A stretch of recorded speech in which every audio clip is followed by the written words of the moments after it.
දැනගෙන හදන්න. මේවා නිකන් ගණන්. හැබැයි ඕවා වරද්දනුත් ඉන්නවනේ. මෙන්න මේ ප්‍රතිශතවල සරලම අර්ථ දැක්වීමක් ගැන කතා කරන්නයි යන්නේ. පේපර් එකේ 11 වෙනි ගාන. මේ අහගන්නකෝ.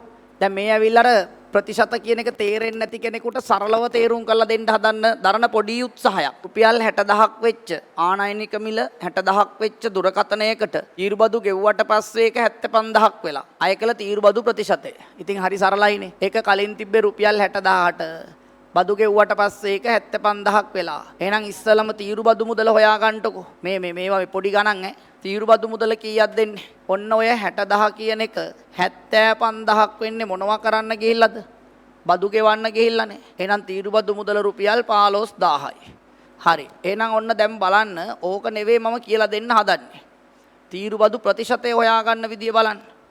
තීරුබදු ප්‍රතිශතය, ඒ කියන්නේ ඕනම එකක ප්‍රතිශතය හොයන විදිය බලන්න. අපි මේ රුපියල් 15000ක් බදු ගෙවන්නේ කොච්චරක් වටින උපකරණයකටද? 60000ක් වටින උපකරණයකට නේද?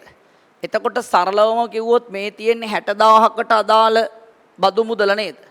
60000කට අදාළ බදු මුදල 60000න් බෙදුවොත් මොකක්ද දෙන්නේ කියලා පොඩ්ඩක් මට කියන්න බලන්න. 60000කට අදාළ බදු මුදල 60000න් බෙදුවොත් දෙන්නේ රුපියලකට අදාළ බදු මුදල නේද? ඒ රුපියලකට අදාළ බදු මුදල 100න් ගුණ කරොත් මොකක්ද දෙන්නේ කියලා මට පොඩ්ඩක් කියන්න. 100කට අදාළ බදු මුදල නේද?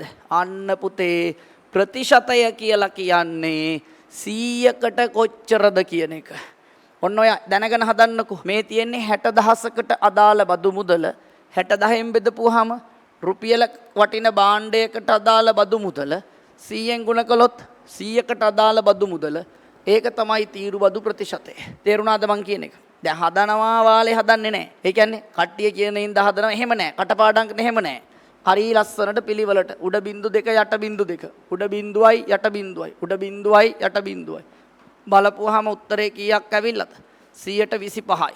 ඒ කියන්නේ මේකේ අදහස මොකද්ද? 125ක තීරුබදු ප්‍රතිශතයක් කියන එකේ අදහස මොකද්ද? උපකරණේ ආනයනික වටිනාකම 100යි නම් තීරුබදු මුදල රුපියල් 25ක් කියන එකනේ.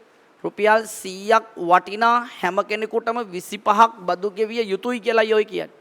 ඕක තමයි කතාව. ඒ ප්‍රතිශතයක සරල අර්ථ දැක්වීම 100කට කොච්චරද? ඒ නිසා ඔබ හැම ගාණක්ම අවබෝධ කරගෙන හදන විට දැනෙනවා ඔබට ගණිතය කොච්චර ලේසිද කියා පුතා. දැනගෙන හදන්න.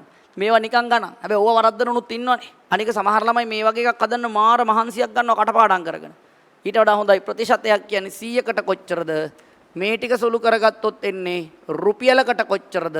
100න් ගුණ කරොත් 100කට කොච්චරද? ඒක තමයි ප්‍රතිශතය.